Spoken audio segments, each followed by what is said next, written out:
Hello, everyone. Thanks for joining me today for my session as part of the Insights on Demand event. I hope you are having a great day with us so far. First, let me briefly introduce myself. My name is Jing Xu. I'm a Principal Research Manager in the Research and Thought Leadership Division of Cambridge Assessment English. My research focuses on technology-enhanced English language assessment and learning, particularly on automated scoring and feedback. The talk I'm going to give today is Understanding Automated Assessment of Speaking. In this session, you will understand how a speech automarker works and how it is trained.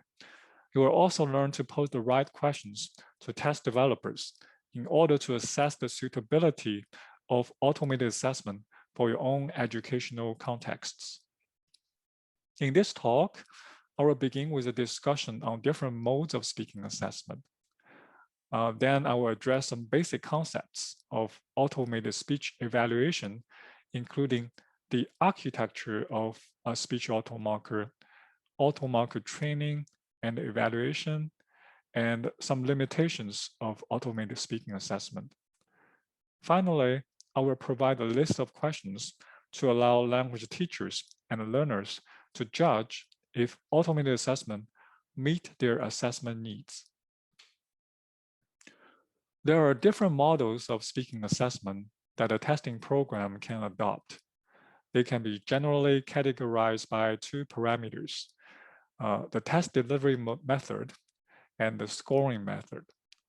The most frequently seen models are Cell 1, that is examiner delivered and examiner scored model, and Cell 3, computer delivered and computer scored model, which have been highlighted in green. Each of them bring its own advantages and disadvantages, which I'll explain later. It is important to note that it isn't a case of saying one type of assessment is better than the other. Rather, we should consider what is appropriate, valid, and practical in a specific assessment or learning context. Cambridge Assessment, for example, currently offer both examiner-delivered and computer-delivered speaking tests. This is an example of an examiner-delivered, examiner-scored speaking test, or we call it a paired format, face-to-face speaking test. Many people associate this test format with the speaking part of the Cambridge English qualifications. There are two candidates taking the test together, and the two examiners are sitting in the room. The examiner sitting in the front is performing the role of the interlocutor. Part of the reason for having an additional examiner in the room is the cognitive load that delivering and running the test places on the examiner who is acting as the interlocutor. The benefits of face-to-face speaking tests are that they allow for a broad test construct as a wide range of skills can be assessed in such tests.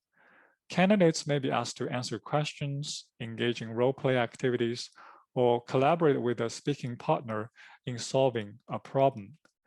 The face-to-face speaking tests are thought to mirror a real-world interaction, so they are a form of direct speaking test.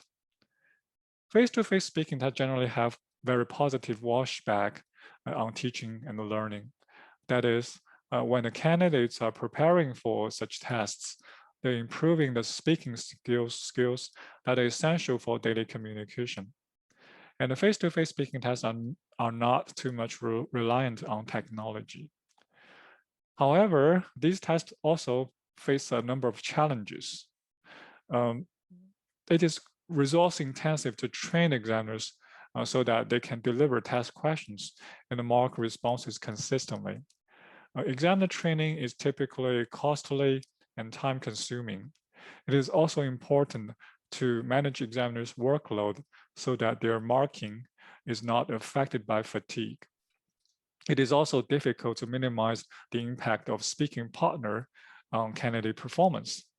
There's research showing that a candidate tends to perform better if he or she is paired with a highly proficient partner. There are also a lot of logistic challenges, such as scheduling a test, room booking, score reporting, and examiner and the candidate's travel to the test venue. If a candidate does not show up, then the arranged exam results would be wasted. And it may take a candidate up to 2 weeks to receive the test results. In a computer-delivered and computer-scored test, test questions are typically prepared by the computer rather than the examiner. The questions are either displayed on a computer screen or presented via audio recordings. Candidates wear a headset and record their responses via microphone. In some tasks, textual or graphic information is provided as reading input. The test mode, to some extent, reflects oral communication in a virtual environment during the pandemic. And this is a speaking task from a computer-delivered speaking task called LinguaSkill. And a small proportion of this test, of the oral test responses generated in this test are marked by the computer. This task is called answer phone message with visual, in which candidates receive a voice message asking for help. Excuse me. The information needed to solve the problem is presented on a screen, and the candidates are expected to respond based on the visual input. Automated speaking tests feature near instant score reporting, as computer scoring is super fast. And also, an Automarker has a high internal consistency, which means once it is trained, it will always mark in the same manner. It won't be it won't change its marking behaviors due to fatigue. But also, if there's bias that is inherent in the training data, then this bias will be translated into the scoring algorithms.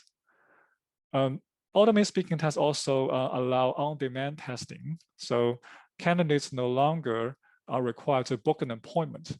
So they can take the test at any time, as long as there's a computer with high-speed internet connection. Automated speaking tests also result in significant cost reduction from the expenses that would otherwise be spent on examiner training and calibration and all the logistics. And also, the computer marking has the potential to provide detail-oriented feedback on learners' speaking performance. And this is not possible in face-to-face human-marked speaking tests. As it is too cognitively demanding for examiners to provide such feedback. But the challenges for automated speaking tests is that it requires expertise, great expertise in machine learning, speech recognition, and natural language processing to develop such automated systems. The automated system usually have low tolerance on background noises. For example, if the test room is noisy, or there are two candidates speaking at the same time, and the scoring accuracy will be dramatically reduced. In addition, some candidates may prefer human-human interactions, feeling uncomfortable speaking to an imagined interlocutor. With low motivation, the performance will be affected. Some candidates may cast a doubt on the accuracy of computer scoring, that resulting in negative perceptions of automated speaking tests. Now we are going to open the black box and tell the audience how a speech automarker look like. This is the typical architecture of a speech automarker. From the left side, you can see speech production is generated by the candidates and is recorded by the test delivery system and turned into audio recordings of spoken data. And this spoken data is then sent to the speech automarker. The speech automarker has three components. The first component is called a speech recognizer, which converts speech into text, they transcribe speech into text. And then the second component is called feature extraction component. The feature extraction component will select the relevant features that are relevant to the speaking construct or speaking ability, such as which are usually aligned to human assessment criteria. So these scoring features should be relevant to the way that human examiners assess learner proficiency.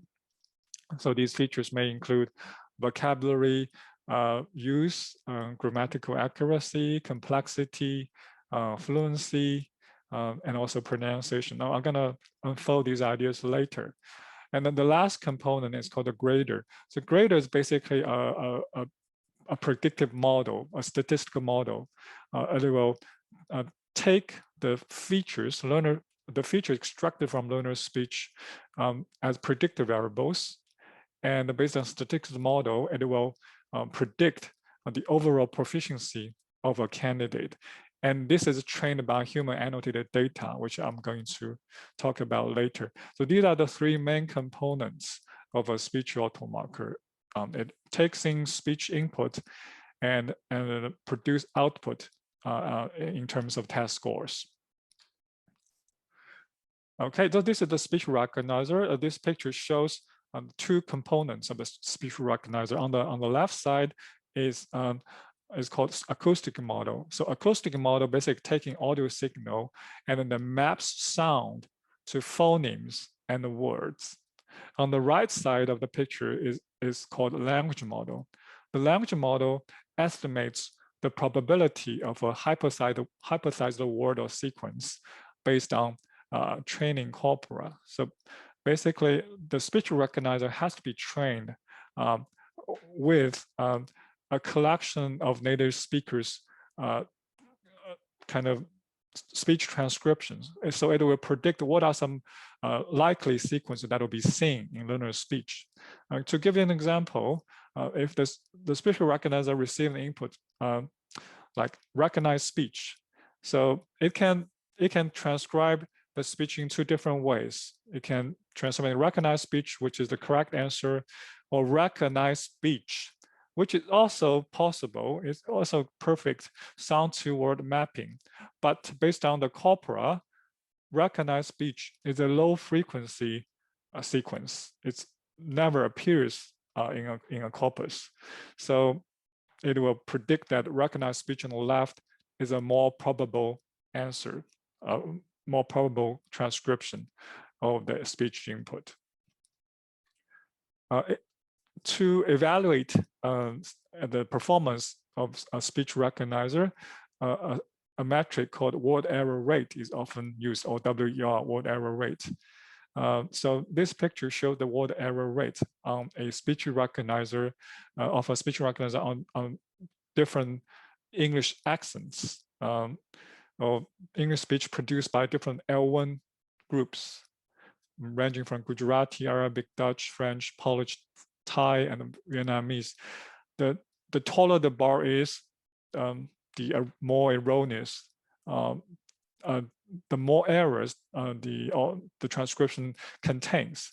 The word error rate is basically the percentage of errors in computer transcription as compared to gold standard human transcription. You can see that the accuracy of the automated speech recognition may vary on different English accents. This is mainly because this accuracy on a particular accent depends on the extent to which the accent is represented in the training data. So basically, if the training data contains a lot of Dutch speakers speaking English, then the speech recognizer would be more accurate in transcribing Dutch speakers, learners of English. So in this case, I think there are less adequate, not enough Vietnamese L1 Vietnamese speakers of English in the training data, so which results in a higher WER bar in the figure. And this picture shows the relationship between word error rate and the candidate's proficiency, and also by task types. So generally, the speech recognizer accuracy would increase as the speaker's proficiency increases. So the speech recognizer usually can transcribe intelligible speech with good accuracy. But when it takes in A1, A2, like in the common European framework, A1, A2 is low-performing learners whose speech is choppy, disfluent, in chunks, maybe incomplete sentences. So the speech recognition on low proficiency groups are usually very poor. So you can see the higher error rate, or WER percentage on A1, A2 speakers, and a much lower error rate on C-level speakers, C1, C2 speakers.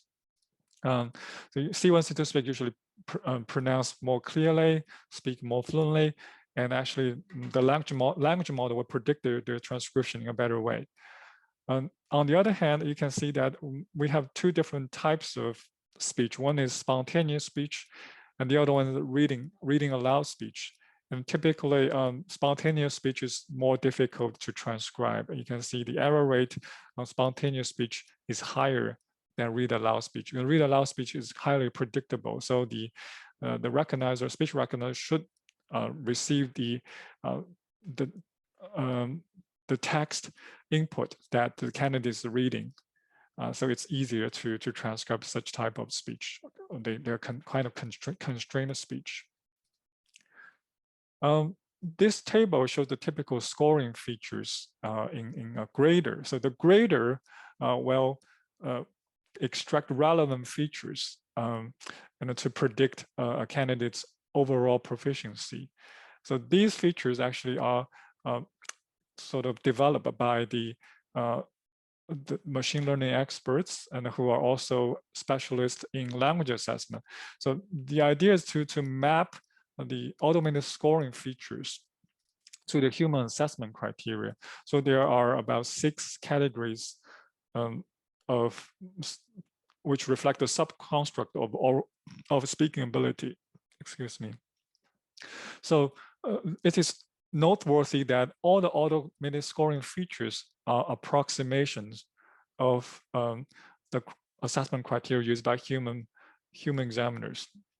For example, when human judge on pronunciation, they will judge on how intelligible the speech is. It's sort of arbitrary and based on your human's familiarity with the accent. But it is addressed in a different way by the grader. The grader would have to use very objective measures of speech intelligibility. So for example, some variables like the phonemes that were parts of the words, percentage phonemes that were correctly pronounced. This is relevant to the acoustic model of the speech recognizer, because it tells you how confident the speech recognizer can map speech to text, or how correct the pronunciation is. And also vocabulary is measured by unigram or bigram similarity. So unigram is single words, bigram is 2-word sequences like artificial intelligence, 2 words.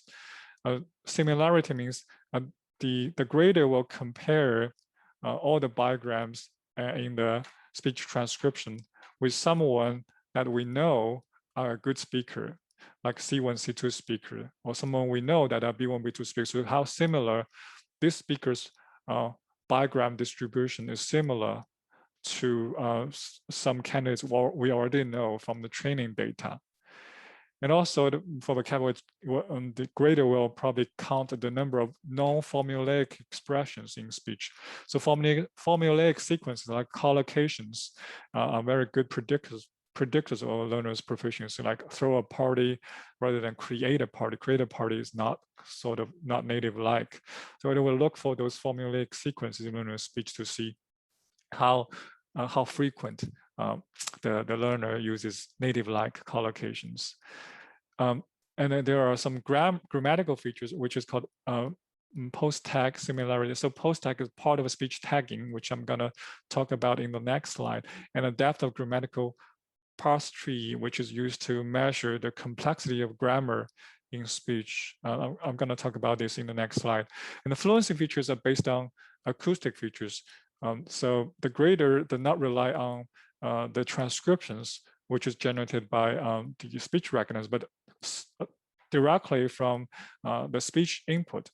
So like the mean duration, long pauses, like how often the speaker pauses during speaking, and the mean length of runs. So how long does the speaker can keep speaking kind of on average, and before he or she pauses, and how fast the phonemes were pronounced compared to a standard. So a standard can be a C1 speaker, a B1 speaker, or B2 speaker. And the coherence is the relationship between words in the same sentence, how likely it is for them to stick together. So basically, in a sentence produced by a speaker, how likely these words going to occur together as compared to corpus. So how likely these words semantically are related to each other. Now, finally, topic relevance is to measure the relevance of the speech content to the question or to the topic. It can be done by use coupling between words and commonly occur in question and answer. So basically, if a candidate receives a question about weather, so you would expect that in the response, the candidate would talk about the breezy, it's quite cold, it's quite windy outside, something like that. So there should be a relationship between the keywords in the question and the keywords in the responses. So the computer will look for the likelihood of these words that co-occur based on corpus. If it's if the co-occurrence is quite high, which means the response contains words that are highly relevant to the topic or to the questions. This is a picture of a grammatical parse tree. So when the grader, when the speech recognizer transcribes speech into text, some features are derived from the grammar in the learner output. To extract grammatical features, the transcription has to be tagged in terms of part of a speech. So how many verbs, how many nouns, how many adjectives there are in the sentence. So this is an example of a sentence that a thought occurred to me. So you can actually pass this sentence into different components. So it started with an adverbial clause then and followed by a sentence. And the sentence S can be subdivided into a noun phrase, a thought, which is an article, and a noun, a subject noun, a thought, and a verb phrase, occurred. Verb phrase in V1 is verb phrase. Verb phrase is divided into the main verb, which in past tense, VVD, and is followed by a prepositional phrase, like to me, a preposition and a pronoun, right? So basically, the deeper this tree is, the more complex the grammatical structure is. So this is how grammatical features are extracted from the learner's speech. So being transcribed by speech recognizer first, and then be POS tagged, being passed into different components. And I will also look for some errors, like is the preposition right? Occur to me rather than occur on me. So the error features will be detected from this parsing. Okay, now we're going to talk about the training data of the speech automarker. The training data usually consider learner data, the language performance data, the speech, and learner characteristic data. The learner performance data is further divided into the audio of their speech production and the transcription of their speech. The transcription is usually done by human experts, and this is used to train the speech recognizer. And the learner characteristics data represent information about their first languages, their age, gender. This is utterly important because an automarker, which is trained on adult speech, is not good for marking children's speech because it's totally different concept because children's speech has very different features than adult speech. And female voice versus male voice. And the other part is expert data. This is annotation data. This includes evaluation data, which can be grades or scores, which are assigned by trained examiners on the speech, and also any annotation on malpractice, like cheating, like off-topic responses, and also annotation data is more on feedback. So detailed annotation on learner performance, like grammatical error in terms of grammatical errors, pronunciation errors, collocational errors. So these are annotations which can be assigned to, can be marked on the transcription, and this data can be used to train and automate the feedback system.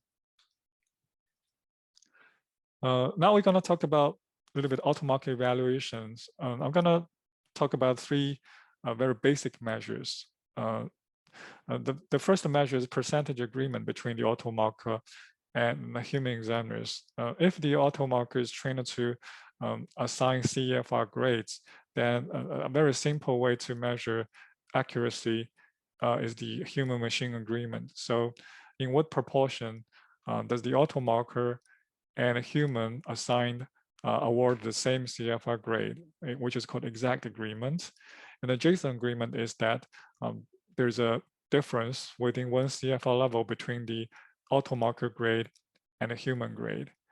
And mismarking, so anything if there's a disagreement between the Automarker and the human grader, which is larger than one CFR level, this is called mismarking. So it is definitely not good. So this is results reported by a report published by Cambridge Assessment on Lingual Skill, written by me and a few researchers. So we found that the Automarker had 56% exact agreement with a gold standard human examiner, and a 96% adjacent agreement. So in 96% of chances, the difference between Automarker and a human marker is within one CFR band. Okay, and then another way to measure Automarker reliability or agreement with human is to draw a scatter plot between Automarker scores and the human scores. So in this plot, you can see that the Automarker score on the y-axis and the human score is on the x-axis. Ideally, all the data points should be clustering around the diagonal line. So the diagonal line shows that, which is exact agreement between the Automarker score and the human score. But you can see by drawing up this scatter plot, you would notice some really unpleasant cases that in which the human marker give you award a low score from 0 to 1, but the Automarker was quite lenient, gave a relatively higher, much higher score, ranging from 2 to 4. So 0 to 1 is basically below A1, which is very low, but the Automarker would not performing well on the low end of the CFR scale, which I'm going to talk about more in the next slide. And this is about Automarker evaluation on its sensitivity to non-English speech. For the speech recognizer, it will transcribe any sound, any kind of sound, whatever you speak would transcribe it into English. But it will also give you output a confidence score, or tells you how confident it is in transcribing the speech. So in this picture, you can see that the confidence score on non-English speech is very low, much lower than English speech. So this is a measure we used to detect malpractice or abnormal testing behaviors. So if the Automarker is sensitive to non-English speech, then we don't worry about it just giving inaccurate scores, because it's less vulnerable to cheating in the form of speaking native language or speaking nonsense language. So Automarker will be able to flag such responses by looking at this speech recognizer's confidence score. And also, a automarker may generate a confidence measure in terms of how confident it is in predicting learners' proficiency.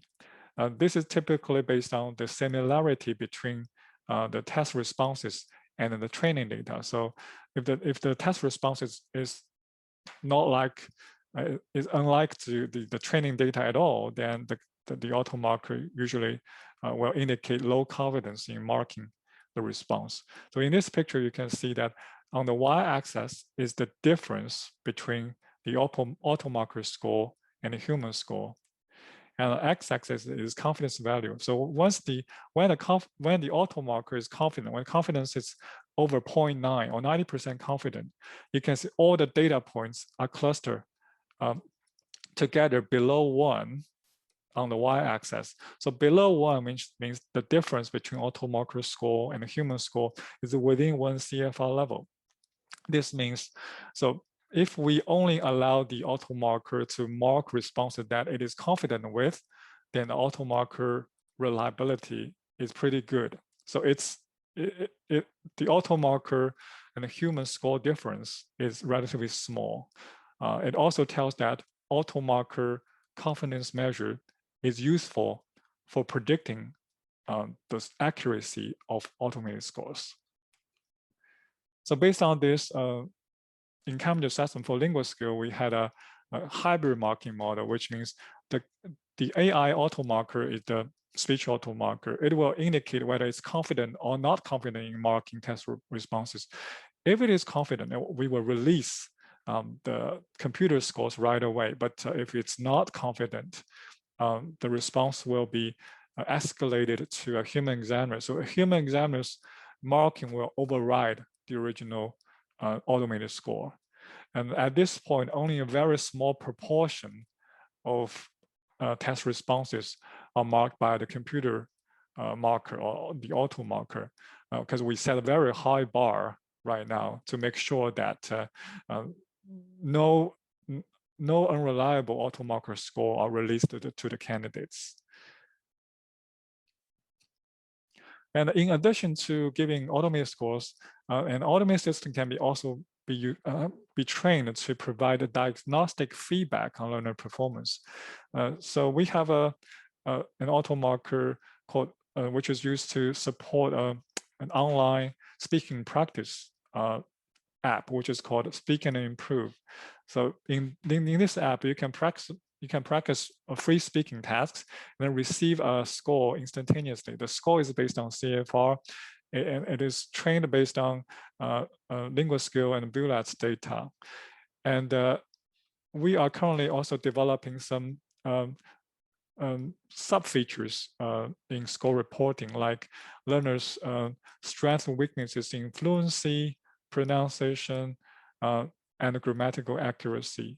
So these are features under development. It's not already available in the Speak and Improve app, but it's coming forward. And also, the speech recognition can provide confidence score at word level. So this is a feature which is under research by the engineering department of the University of Cambridge. We may introduce this feature in the Speak and Improve app in the future. So basically, the app will transcribe learner speech into text and tell you, okay, how confident the app is in recognizing the speech. For example, this speaker said it's very cheaper for customer, and you can see that the confidence number is 0.74 on cheaper, which is relatively lower than other words. So with this feedback, it can tell learner that, okay, the speech recognizer has difficulty in recognizing your speech. Probably you didn't pronounce this particular word clearly enough. So this is sort of a very fine-grained feedback given back to the learners. Okay, now I'm going to talk about some limitation of the automated speaking test. At this point, automated speaking test cannot assess dialogic or interactive speech. So actually the grader or the speaker recognizer cannot distinguish two speakers at the same time. If there's an examiners speech and a candidate speech within the same audio, it's at this point, the technology is not good enough to tease them apart. And also there's no dialogic system in place to interact with the candidate. So in a face-to-face speaking test, an examiner may ask follow-up questions, may interact with the candidate, or may refute or support a candidate's opinion. But at this moment, we don't have such technology in place to kind of accurately mimic this interactional function. For this reason, automated speaking assessment at this moment does not elicit interactive competence. So automated speaking test then result in a narrow language construct because the skills being assessed in this test are narrower than the skills that are assessed in face-to-face speaking tests, which covered a wide range of tasks. And automarker reliability usually is highly reliant on the quality of the training data. For example, if you are based in China and you have a group of Chinese L1 learners of English, but your Automarker training data are mainly from India or from Europe, then I would say the Automarker may be less reliable in marking Chinese learners of English because the training data does not match the target candidature. And also when the Automarker usually its accuracy may be reduced if the audio quality is poor, if there's a lot of background noise, if the test room is noisy and there are two candidates speaking at the same time, the Automarker accuracy will be dramatically lowered. But at the same time, the Automarker will indicate low confidence in marking. So this kind of test response must be marked by an examiner. And also Automarker is relatively less robust than human in detecting malpractice. Yes, there is research showing that Automarker can detect off-topic responses, but its accuracy is lower than human examiners. And also the Automarker actually essentially does not understand your speech. It cannot understand jokes, cannot understand a sarcasm. So it is designed in a way that it extracts features that are relevant to speaking ability and predict the speaker's overall proficiency. So it does not necessarily understand the content of the speech. With that said, we recently published a book chapter, which lists provide a checklist for lay people who are not familiar with automated speaking test to assess the suitability of an automated test in their own learning context or assessment context. The first question we need to ask is, what data has the Automarker been trained on? So does this data actually reflect your target candidature? As I mentioned before, if you have a group of low proficiency candidates who do not speak English very well, and we know that the Automarker is trained on highly proficient speakers, then the Automarker may be less reliable on marking your students. And also L1 is very important. You may ask, what percent, if you are teaching a group of French learners of English, and you may ask the test developer in what proportion of the training data consists of French learners of English, because French learners of English have to be well presented in the training data for it to mark a French accent accurately or reliably. And then the second question is, how is the test administered in practice? So is the test room quite noisy? Are there a lot of speakers speaking at the same time? So automated speaking test must be administering a quiet environment. It's very, very important. The microphone is very important. Microphone setup is very if it's quite, there's a lot of chipping, and it's only record quiet voices, and then the Automarker reliability will drop. And the third question is, what speaking tasks are used in the test? So these speaking tasks allow you to produce free speech. So a lot of automated speaking tests only elicit constrained speech, like reading aloud tasks. The reading aloud tasks arguably do not assess free speaking construct. It's just it narrow the construct too much. Because reading aloud, being able to read aloud does not reflect you can speak spontaneously, produce spontaneous speech fluently.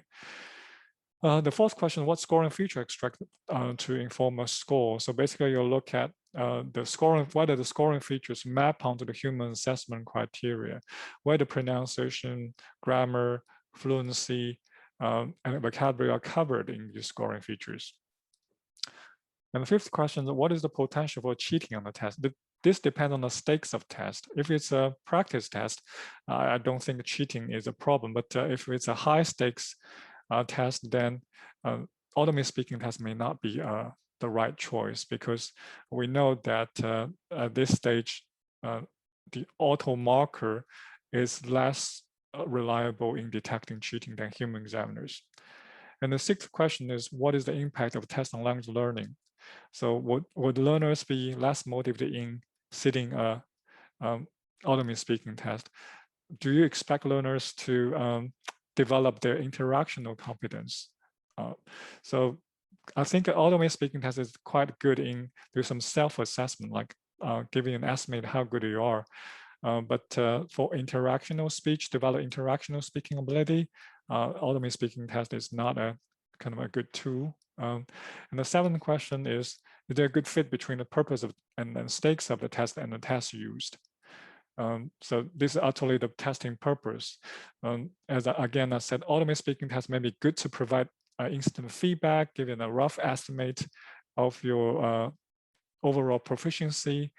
But if we're talking about higher stakes tests, I think you're probably gonna opt for human marked, human delivered speaking test.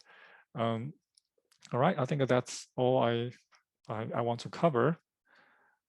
So here are the references that I quoted in this presentation.